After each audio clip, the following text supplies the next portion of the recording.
Truth news కి స్వాగతం. Bulletin లో ముందుగా హెడ్లైన్స్ చూద్దాం. పంజాబ్ లోని ఆదంపూర్ ఎయిర్ బేస్ లో జవాన్లను ఉద్దేశించి ప్రధాని మోదీ ప్రసంగం. ఉగ్రవాదాన్ని పూర్తిగా నిర్మూలిస్తామని భారత సైన్యం ప్రతినబూనిందని వెల్లడి. భారత్ మాతాకి జై నినాదం శత్రువులను వణికిస్తోందని వ్యాఖ్య.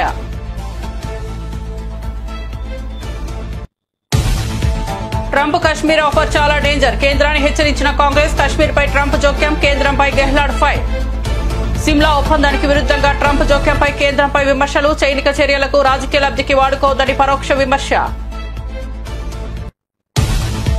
వీర జవాన్ మురళీ నాయక్ కుటుంబాన్ని పరామర్శించిన జగన్. మురళీ నాయక్ చేసిన త్యాగానికి దేశం రుణపడి ఉంటుందన్న జగన్. వైసీపీ తరపున వీర జవాన్ కుటుంబానికి 25 లక్షలు ఇస్తానని వెల్లడి. మురళీ నాయక్ కుటుంబానికి తమ పార్టీ అండగా ఉంటుందన్న వైసీపీ అధినేత.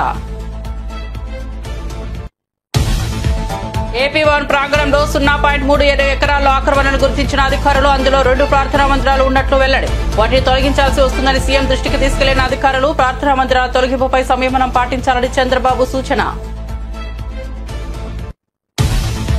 వల్లభనేని వంశీకి విజయవాడ ICST కోర్టు బెయిల్ మంజూరు. సత్యవర్ధన్ కిడ్నాప్ కేసులో అరెస్ట్ అయిన వైసీపీ నేత. గత 2 నెలలుగా రిమాండ్లో ఉన్న వంశీ ఆరోగ్య పరిస్థితులను దృష్టిలో ఉంచుకుని కోర్టు నిర్ణయం తీసుకున్నట్లు సమాచారం.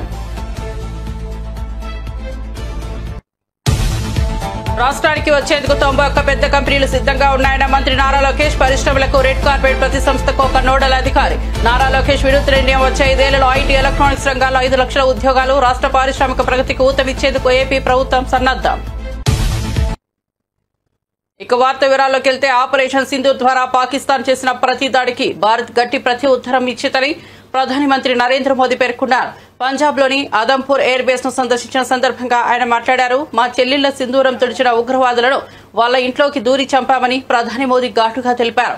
పాక్ ఆర్మీకి కూడా ఇంట్లోకి దూకి చంపుతామని స్పష్టం చేశామని గుర్తు చేశారు. పాక్ ప్రయోగించిన ఎయిర్ క్రాఫ్ట్ లో మిసైళ్లను భారత్ శక్తివంతంగా తిప్పికొట్టిందని తెలిపారు. మళ్లీ ఉగ్రదాడి చేస్తే మరింత గట్టిగా బదులిస్తామని హెచ్చరించారు.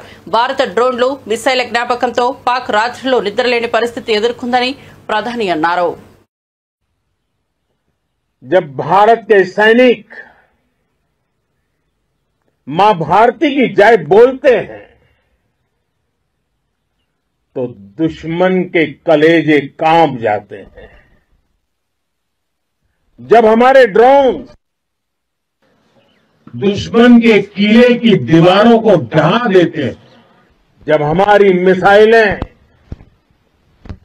सनसनाती हुई निशाने पर पहुंचती हैं तो दुश्मन को सुनाई देता है भारत माता. जब हम सूरज उगा देते हैं तो दुश्मन को दिखाई देता है भारत माता की जय. जब हमारी फौजें न्यूक्लियर ब्लैकमेल की धमकी की हवा निकाल देती है तो आकाश से पाताल तक एक ही बात गूंजती है, भारत माता की जय. साथियों, वाकई आप सभी ने कोटि कोटि भारतीयों का सीधा चौड़ा कर दिया है. हर भारतीय का माथा गर्व से ऊंचा कर दिया है. आपने इतिहास रच दिया है. और मैं आज सुबह सुबह आपके बीच आया हूं आपके दर्शन करने के लिए. जब वीरों के पैर धरती पर पड़ते हैं तो धरती धन्य हो जाती है. जब वीरों के दर्शन का अवसर मिलता है तो जीवन धन्य हो जाता है. और इसलिए मैं आज सुबह सुबह ही आपके दर्शन करने के लिए यहां पहुंचा. आज से अनेक दशक बाद भी जब भारत के इस पराक्रम की चर्चा होगी तो उसके सबसे प्रमुख अध्याय आप और आपके साथी होंगे। आप सभी वर्तमान के साथ ही देश की आने वाली पीढ़ियों की और उनके लिए भी नई प्रेरणा बन गए हैं। मैं वीरों की इस धरती से आज एयरफोर्स, नेवी और आर्मी के सभी जाबाजों ఆపరేషన్ సింధూర్ సందర్భంగా ప్రకటించిన ఆకస్మిక కాల్పుల విరమణ ఒప్పందం కశ్మీర్ సమస్య పరిష్కారానికి సాయం చేస్తానన్న అమెరికా అధ్యక్షుడు డొనాల్డ్ ట్రంప్ ప్రతిపాదనపై కాంగ్రెస్ సీనియర్ నేత రాజస్థాన్ మాజీ ముఖ్యమంత్రి అశోక్ గెహ్లాట్ తీవ్ర ఆందోళన వ్యక్తం చేశారు. ఈ పరిణామాలు ప్రమాదకరమని ఆయన అభివర్ణించారు. ఈ విషయంలో భారత ప్రభుత్వం ఎందుకు ట్రంప్ జోక్యానికి అనుమతిస్తుందో స్పష్టం చేయాలని డిమాండ్ చేశారు. నేడు మీడియా సమావేశంలో మాట్లాడిన గెహ్లాట్ భారత్ పాకిస్తాన్ మధ్య కాల్పుల విరమణ ఒప్పందం కుదరడంలో తాను కీలక పాత్ర పోషించానంటూ ట్రంప్ చేసిన వ్యాఖ్యలపై ప్రధాని నరేంద్ర మోదీ విదేశాంగ మంత్రిత్వ శాఖ వివరణ ఇవ్వాలని కోరారు. ట్రంప్ చేసిన ట్వీట్ల గురించి ప్రధాని మోదీ మాట్లాడకపోవడంపై నాకు అభ్యంతరం ఉంది అని గెహ్లాట్ అన్నారు. बातें बहुत अच्छी कही उन्होंने, कुछ वादे भी किए हैं फ्यूचर के लिए कि फ्यूचर में क्या पॉलिसी रहेगी देश की, आतंकवाद को लेके भी, एटॉमिक एनर्जी को या एटॉमिक बम को लेके भी सब बातें उन्होंने कही, अच्छी बात है। पर जो पूरा देश इंतजार कर रहा था कि जो अचानक सीज फायर हुआ उसको देश पूरा समझ नहीं पा रहा है, कोई नहीं समझ पा रहे हैं। ऐसा कभी होता नहीं है कि वो भी गुप्त तरीके से सीक्रेट रख के कैसे हो सकता है। पब्लिक डोमेन में बात आती है कि हम चर्चा कर रहे हैं युद्ध कैसे रुके, हम भी नहीं चाहते युद्ध करना, क्योंकि सबसे अच्छा काम सेना ने ये किया जिनको हम सब सलाम करते हैं। उन्होंने जो है पहले दिन ही जो अटैक किया उसमें ना सिविलियन कोई जगह पर और ना कोई पाकिस्तान के सैनिक अड्डों पे भी नहीं किया, जबकि दुश्मन देश है वो अटैक कर सकते थे। सिर्फ और सिर्फ 9 जगह चुन करके उन्होंने अटैक किया जो आतंकवाद के अड्डे थे। तो पूरी दुनिया में इसकी तारीफ हुई और जो कुछ सेना कर रही थी सब अप्रिशिएट कर रहे थे।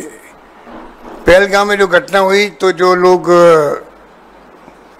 26 परिवारों के अलावा भी देश के हर परिवार के अंदर दुख का आभास हो रहा था और वो सोच नहीं पा रहे कि इसका क्या शब्द क्या काम लें संवेदना के लिए भी।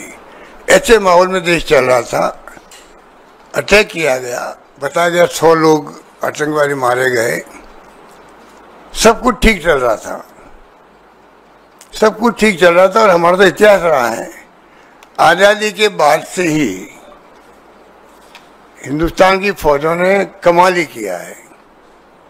गोवा से बात शुरू करें अपन, गोवा में तो 61 में शायद उसको हमने छुड़ा लिया पुर्तगालियों से, उस पर भी युद्ध हुआ था। बचपन मुझे याद है जब मैं खुद स्कूल में पढ़ता था तब की बात है। 74 में सिक्किम को छुड़ा लिया। अमेरिका का दबाव हिंदुस्तान पे हर वक्त रहा है, चाहे गोवा हो चाहे वो सिक्किम हो। उसके बाद बांग्लादेश का तो 71 का। దేశ రాజధాని ఢిల్లీలోని ఏపీ భవన్ ప్రాంగణంలో ఆక్రమణల తొలగింపు అంశంపై అధికారులతో ముఖ్యమంత్రి చంద్రబాబు మాట్లాడారు. 0.37 ఎకరాల్లో ఆక్రమణలు గుర్తించిన అధికారులు అందులో 2 ప్రార్థనా మందిరాలు ఉన్నాయని తెలిపారు. వాటిని తొలగించాల్సి ఉందని సీఎం దృష్టికి తీసుకెళ్లారు. అయితే ప్రార్థనా మందిరాల తొలగింపుపై సంయమనం పాటించాలని అధికారులకు చంద్రబాబు సూచించారు. ఇది ప్రజల మనోభావాలు దెబ్బతినే అంశం కనుక ఆలోచించి నిర్ణయం తీసుకోవాల్సి ఉంటుందన్నారు. ఈ విషయంలో ఎలాంటి తొందరపాటు చర్యలు తీసుకోవద్దని అధికారులతో చెప్పారు. ముఖ్యమంత్రి సూచన మేరకు ఆక్రమణల తొలగింపు ప్రక్రియను అధికారులు నిలిపివేశారు. జవాన్ మురళీ నాయక్ దుర్మరణంపై దిగ్భ్రాంతి వ్యక్తం చేసిన మాజీ ముఖ్యమంత్రి వైఎస్ జగన్ వారి కుటుంబాన్ని వ్యక్తిగతంగా పరామర్శించారు. బాధిత కుటుంబానికి వైసీపీ తరపున 25 లక్షల ఆర్థిక సాయం ప్రకటించారు. కుటుంబ సభ్యులతో సమావేశమైన జగన్ వారి బాధను పంచుకున్నారు. ఆపదలో ఉన్న వారికి అండగా ఉండటం వైసీపీ బాధ్యతగా పేర్కొన్నారు. రజవాన్ మురళీనాయక్ కుటుంబానికి అన్ని విధాలుగా తోడుగా ఉంటామని హామీ ఇచ్చారు. రాజకీయ పరిపక్షాలను దాటి మానవీయ దృక్కోణంలో స్పందించిన జగన్ నిర్ణయంపై ప్రజలు ప్రశంసలు పొందుతోంది. కుటుంబానికి తక్షణ సహాయం అందేలా ఏర్పాట్లు చేయాలని పార్టీ నేతలకు సూచించారు.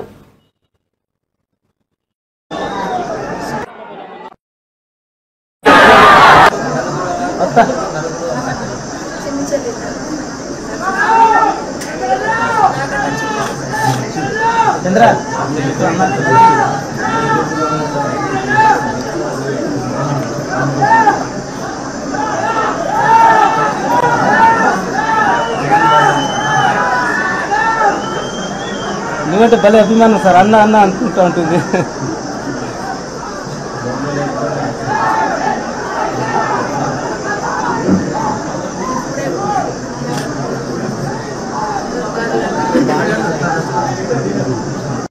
కోల్పోయాడు. అలాంటి మురళిని తాడమైతే వెనక్కి తాలేము,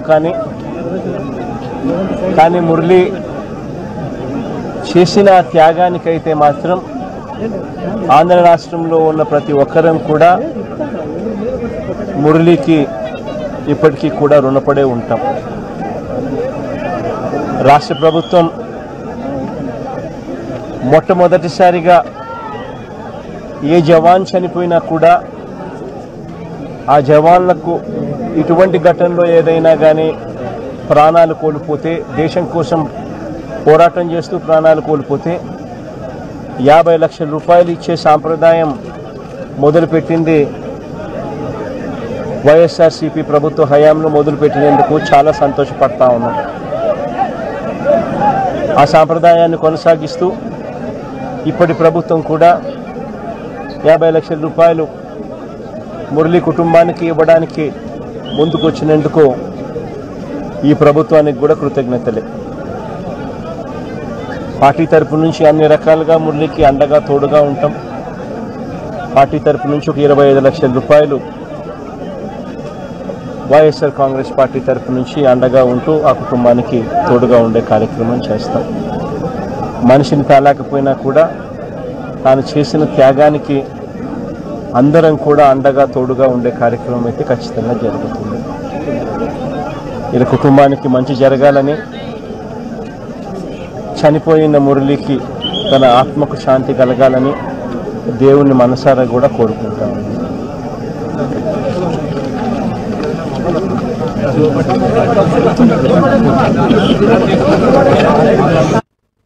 ధాన్యపు రాసులు గాలికి ఎగిరిపోతున్న సీఎం రేవంత్ రెడ్డి అందాల రాసుల చుట్టూ తిరుగుతున్నారని బీఆర్ఎస్ ఎమ్మెల్యే హరీష్ రావు ఆగ్రహం వ్యక్తం చేశారు. అందాల పోటీల కోసం ప్రత్యేక సమీక్షలు నిర్వహిస్తూ అందాల బామలకు కుక్కలు కనిపించొద్దని చెప్పి వాటిని చంపిస్తున్నాడని తీవ్రంగా ఎత్తి చూపారు. అయితే రైతుల కష్టాలపై మాత్రం ఒక్క సమీక్ష కూడా చేయకపోవడం దారుణమన్నారు. వేలాది పోలీసులతో అందాల భద్రత చూసే ప్రభుత్వం అన్నం పండించే రైతన్నల బాధల్ని పట్టించుకోవడం లేదని ఆరోపించారు. చివరగా పాకిస్తాన్ అప్పు దొరుకుతుంది, కానీ రేవంత్ ను నమ్మి ఎవరూ అప్పు ఇవ్వలేరంటూ హరీష్ రావు ఘాటు వ్యాఖ్యలు చేశారు. అన్నం పెట్టే రైతన్న కోసం ఆల పోటీలకు ఇబ్బంది కలగకుండా కుక్కల్ని ఎత్తుక చంపుతున్నారు, లేకపోతే డబ్బలు ఎత్తేస్తున్నారు, స్ట్రీట్ వెండర్స్ దుకాన్లు తీసేస్తున్నారు, చాలా కష్టపడుతున్నారు, పర్వాలేదు. కానీ దేశానికి అన్నం పెట్టే రైతన్న కోసం, 6 కాలం కష్టపడి పంట పండించే రైతన్న కోసం రివ్యూ చేయడానికో, రైతుల కష్టాలు తీర్చడానికో ఈ ముఖ్యమంత్రి గారికి, ఈ ప్రభుత్వానికి కనీసం సమయం లేకపోవడం అనేది చాలా దురదృష్టకరం. అంటే ఈ ప్రభుత్వం రైతుల పట్ల ఏ పాటి చిత్తశుద్ధి ఉందో ఈరోజు మనకు స్పష్టంగా అర్థమవుతా ఉంది. ధాన్యపు రాశులను గాలికి వదిలేసి అందాల పోటీలతో అందాల రాసుల చుట్టూ ఈ ముఖ్యమంత్రి గారు, ఈ ప్రభుత్వం అంతా కూడా తిరుగుతూ ఉంది. ధాన్యపు రాశుల చుట్టూ తిరుగుతలేరు, అందాల రాశుల చుట్టూ తిరుగుతూ ఉంది ఈ ముఖ్యమంత్రి, ఈ ప్రభుత్వం. మీ ప్రాధాన్యత ఏంది అని అడుగుతా ఉన్నా. ఈ ప్రభుత్వం అధికారంలోకి వచ్చిన 18 నెలల నుంచి కూడా రైతులను అరిగోస పెడతా ఉన్నారు.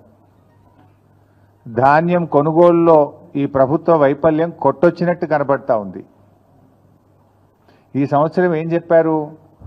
70 లక్షల మెట్రిక్ టన్నుల వడ్లు యాసంగి పంటలో కొంటామన్నారు.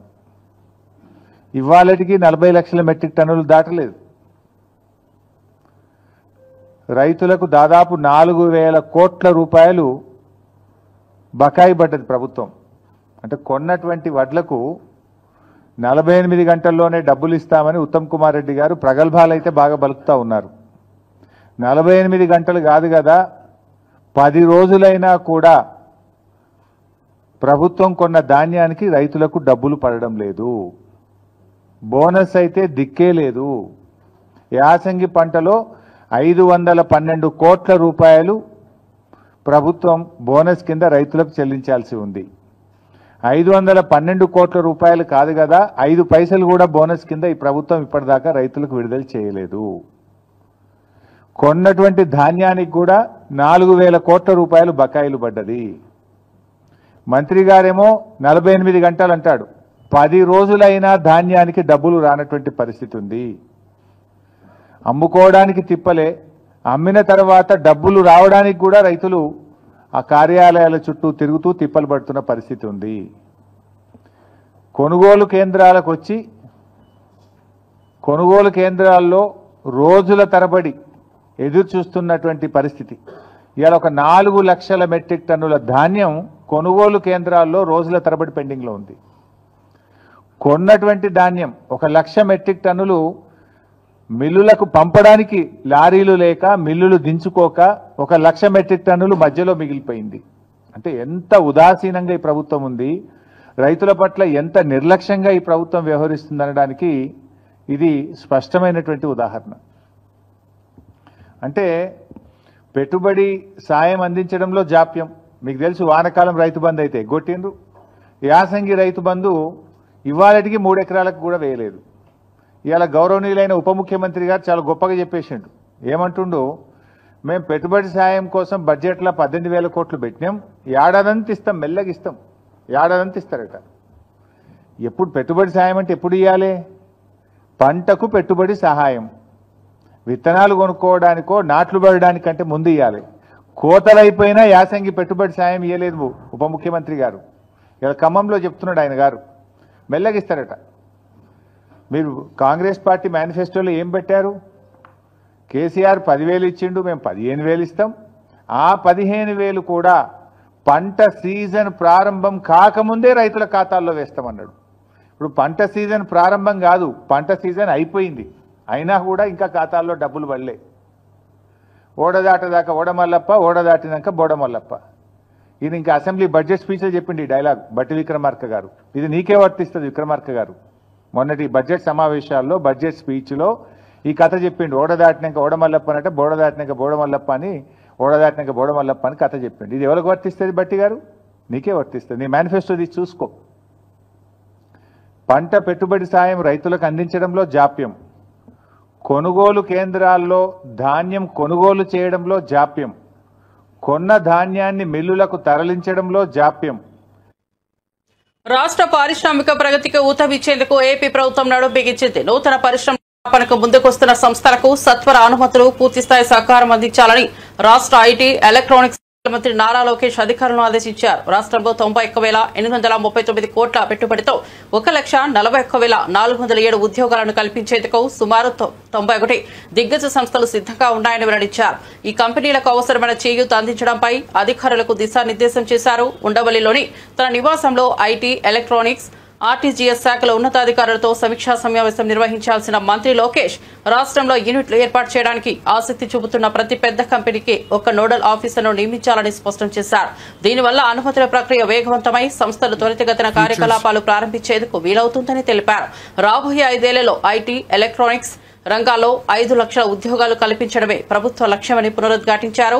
విశాఖపట్నం నగరాన్ని అత్యాధునిక ఐటీ హబ్ గా తీర్చిదిద్దేందుకు సమగ్ర ప్రణాళికలు సిద్దం చేయాలని, ఐటీ కంపెనీలకు చెల్లించాల్సిన ప్రోత్సాహకాల బకాయిలను తక్షణమే విడుదల చేయాలని, రతన్ టాటా ఇన్నోవేషన్ హబ్ పనులను వేగవంతం చేయాలని ఆదేశించారు. రైతు భరోసా పథకం అమలులో ప్రభుత్వం పూర్తి స్థాయిలో కట్టుబడి ఉందని డిప్యూటీ సీఎం బట్టి విక్రమార్క ప్రకటించారు. ఈ సంవత్సరమంతా రైతులు మేలు కోసం 18,000 కోట్లను ఖర్చు చేస్తామని స్పష్టం చేశారు. పంటల పెట్టుబడులు, బీమా, ఇతర అవసరాల కోసం రైతులకు సకాలంలో నిధులు అందించేందుకు ప్రభుత్వం చర్యలు తీసుకుంటోందని తెలిపారు. గత పాలకుల అవహేళనకు భిన్నంగా కాంగ్రెస్ ప్రభుత్వం రైతులను భవిష్యత్ పునాదిగా చూస్తోందని అన్నారు. రైతు సమస్యలు పరిష్కరించేందుకు క్షేత్రస్థాయిలో అధికారుల్ని సమన్వయం చేస్తామన్నారు. పంటల కొనుగోలుపై కూడా సమగ్ర విధానం రూపొందించామని బట్టి పేర్కొన్నారు. భారత సైన్యం శక్తివంతంగా నిలవాలని, దేశ భద్రత మరింత బలపడాలని కోరుతూ జనసేన పార్టీ తరపున విజయవాడ ఇంద్రకీలాద్రి శ్రీ దుర్గా మల్లేశ్వర స్వామి ఆలయంలో ప్రత్యేక పూజలు నిర్వహించారు. ఈ కార్యక్రమంలో మంత్రి నాదెండ్ల మనోహర్, జనసేన నేతలు పాల్గొన్నారు. దేశ రక్షణ కోసం ప్రాణాలను అర్పిస్తున్న భారత సైనికులకు శక్తి, ధైర్యం ప్రసాదించాలని దేవిని ప్రార్థించారు. ప్రస్తుతం భారత్ పాకిస్తాన్ మధ్య ఉద్రిక్తతలు పెరిగిన నేపథ్యంలో ఈ పూజలు ప్రాధాన్యత సంతరించుకున్నాయి. జనసేన నేతల భక్తి శ్రద్దలతో జరిగిన ఈ కార్యక్రమం భక్తుల్లో ఆరాధనా భావం నింపేది, సైన్యానికి అండగా ఉంటామని జనసేన సందేశం ఇచ్చింది.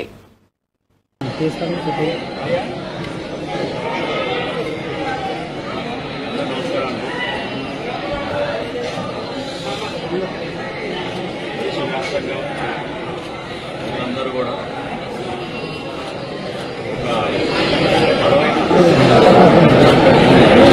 నిలబడాలని ప్రతి ఒక్కరూ ఒక బాధ్యతతో దేశభావం, దేశభక్తి అనేది కలగాలనే ఆలోచనతో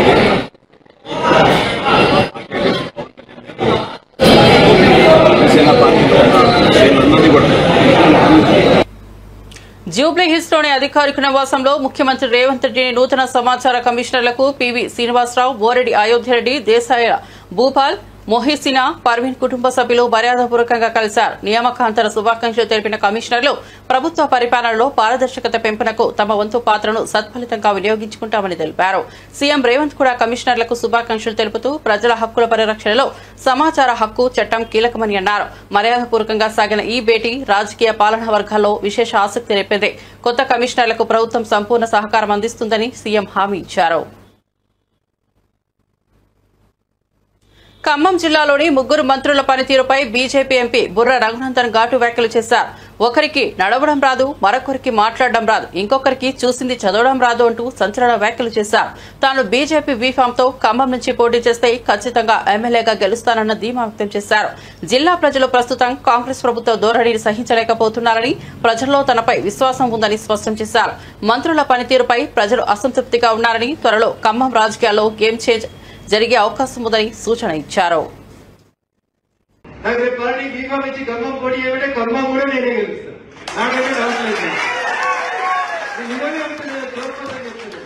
నరేంద్ర మోడీ గారు పిలిచి రఘు నువ్వు ఖమ్మం ఎంపీతో ఖమ్మం ఎమ్మెల్యేతో పోటీ చేయమని చెప్తే 100% ఖమ్మంలో భారతీయ ఈ హాల్లో 300 మంది చాలు ఆడుకొని ఈ ఖమ్మం జిల్లా రూపురేఖలు మార్చుతారు.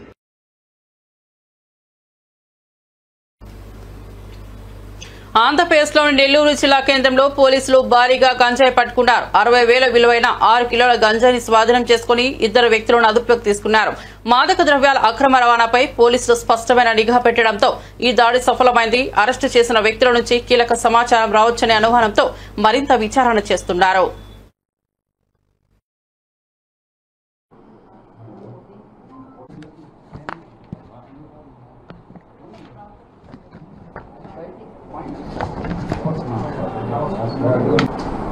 నమస్కారం. ఎస్ఆర్పి శ్రీ మా ఎస్పీ గారి గుంతకల్ శ్రీ రాహుల్ మీనా ఐపీఎస్ గారి ఆదేశాల మేరకు జిఆర్పి గుంతకల్ జిల్లాలో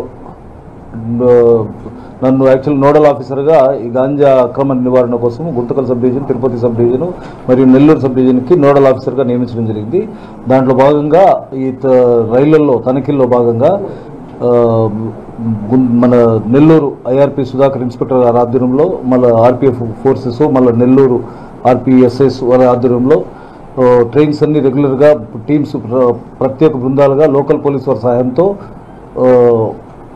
ప్రత్యేకంగా బృందాలుగా ఏర్పడి చెక్ చేయడం జరిగింది. దాంట్లో భాగంగా 12-13 తేదీ రాత్రి నెల్లూరు కావలిగూడెం రైల్వే స్టేషన్లో ఒరిస్సా నుండి మరియు బెంగళూరు నుంచి మరియు ఒరిస్సా నుండి వచ్చే ట్రైన్స్, వైజాగ్ నుంచి కాకినాడ నుంచి వచ్చే ట్రైన్స్, బెంగళూరు వైపు, చెన్నై వైపు, ఇట్లా తిరుపతి వైపు ట్రైన్స్ అన్ని బృందాలుగా ఏర్పడి చెక్ చేస్తూ ఉన్నాము. దాంట్లో భాగంగా నిన్న పూరి తిరుపతి ట్రైన్ నెంబర్ 17479 పూరి తిరుపతి ఎక్స్ప్రెస్లో జనరల్ కోచ్లో చెక్ చేస్తూ ఉండగా 6 కిలోల గంజాయి ప్యాకెట్స్ మొత్తం ఒక ప్యాక్ చేసిన బ్యాగ్స్ సీజ్ చేయడం జరిగింది. దాంట్లో భాగంగా మొహమ్మద్ ఉప్పల్ సన్ ఆఫ్ మొహమ్మద్ అబలి, ఏజ్ 27 years, పదత్ ఏదియకి, వడ్డేకమ్మ, కోడూరు, మల్లాపురం, కేరళ స్టేట్. ఒకతన్ని మళ్ళీ అలాగే సాదిక్ సన్ ఆఫ్ అబూ కచర్, ఏజ్ 25 years, పెజకపల్లి, ములవూరు, ఎర్నాకుళం సిటీ, కేరళ. వీళ్ళిద్దరిని అదుపులో తీసుకొని వాళ్ళ కాడి నుంచి గంజాయి సీజ్ చేయడం జరిగింది. తిరుపతిలో తాతయ్యగుంట గంగమ్మ జాతర అంగరంగ వైభవంగా ప్రారంభమైంది. ప్రాచీన సాంప్రదాయాల మధ్య ఘనంగా జరిగిన ఈ జాతరలో వేలాదిగా భక్తులు పాల్గొన్నారు. ప్రత్యేక పూజలు, రితువులు, అలంకారాలతో గంగమ్మ తల్లి దర్శనార్థం భక్తులు తరలివచ్చారు. వివిధ వేషధారణలతో భక్తులు తిరుమల వీధుల్లో నడుచుతూ అమ్మవారికి తమ భక్తిని చాటారు. మహిళలు, చిన్నారులు పెద్ద ఎత్తున పాల్గొని సంబరాలను మరింత ప్రత్యేకంగా మార్చారు.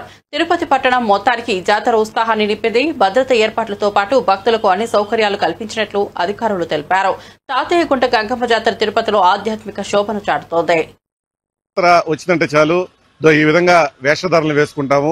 ఇప్పుడు నేను వేసుకునేది మాతంగ వేషం. నేను మగవాడిని ఆడవేషం వేసుకొచ్చాను. అలాగే ఆడవారు మగ వేషం వేసుకుంటారు. ఈ జాతర ప్రత్యేకత ఇదే. 2 తెలుగు రాష్ట్రాల్లో ఇలాంటి జాతర ఎక్కడా లేదు. మా తిరుపతి గంగమ్మ జాతరలోనే ఇలాంటి వేషాలు కనిపిస్తాయి. అంటే ఈ వేషం వేసుకొని మేము ఆలయానికి వస్తే మమ్మల్ని ఎవరు కూడా హేళనగా చూడరు. ఇదొక మొక్కు. మా తిరుపతి నగర ఆచార వ్యవహారాలను చూపించే జాతర ఇది. అందుకే ఈ జాతరకు మేము మా ఇంట్లో కుటుంబ సభ్యులందరితో కలిసి వస్తాము. ఇలాంటి వేషాలు వేసుకుంటాము. ఇప్పుడు నాకు 43-44 సంవత్సరాలు. నా చిన్నప్పటి నుంచి కూడా ఇదే విధంగా ప్రతి ఏడాది గంగ జాతర రోజు వేషం వేసుకుని ఆ అమ్మవారికి మొక్కులు తీర్చుకుంటూ ఉంటాను. నేను ఒక్కడనే కాదు, తిరుపతి నగరంలో మొత్తం 7 లక్షల మంది పైగా జనం ఉన్నారు. జాతర వచ్చిందంటే మా తిరుపతి ప్రజలందరికీ కూడా ఇదొక పెద్ద పండుగగా చెప్పుకోవాల్సి ఉంటుంది. అన్ని రకాల వేషాలు ఈరోజు వేసుకుంటారు. ఈ రోజు ప్రధానమైన జాతర కాబట్టి ఆలయంలో ఏర్పాట్లు కూడా చాలా బాగా చేశారు. కేవలం 20 నిమిషాల నుంచి 30 నిమిషాల లోపలే మాకు అమ్మవారి దర్శన భాగ్యం లభిస్తా ఉంది. వెంకటేశ్వర స్వామి చెల్లెలుగా గంగమ్మ తల్లిని చెప్పుకుంటూ ఉంటారు. కాబట్టి ఆ గంగమ్మ తల్లి ఆశీస్సులు, దీవెనలు అందరికీ ఉండాలని మనస్ఫూర్తిగా కోరుకుంటున్నాను. సత్యవర్ధన్ కిడ్నాప్ కేసులో జైలు శిక్ష అనుభవిస్తున్న వైసీపీ నేత మాజీ ఎమ్మెల్యే వల్లభనేని వంశీకి ఎట్టకేలకు విజయవాడ ఎస్సీ/ఎస్టీ కోర్టు బెయిల్ మంజూరు చేసింది. గత 2 నెలలుగా రిమాండ్లో ఉన్న వంశీకి ఈ తీర్పుతో విడుదల మార్గం ఏర్పడింది. ఇప్పటికే భూ కబ్జా కేసులో ఆయన్ను బెయిల్ లభించగా తాజాగా కిడ్నాప్ కేసులలో ఊరట లభించిందని న్యాయవర్గాలు వెల్లడించాయి. వంశీ ఆరోగ్య పరిస్థితిని దృష్టిలో ఉంచుకుని కోర్టు నిర్ణయం తీసుకున్నట్లు సమాచారం. దీంతో వంశీని త్వరలోనే విజయవాడ జైలు నుంచి విడుదల చేసే అవకాశం ఏర్పడింది. ఈ పరిణామం రాజకీయంగా చర్చనీయాంశంగా మారింది.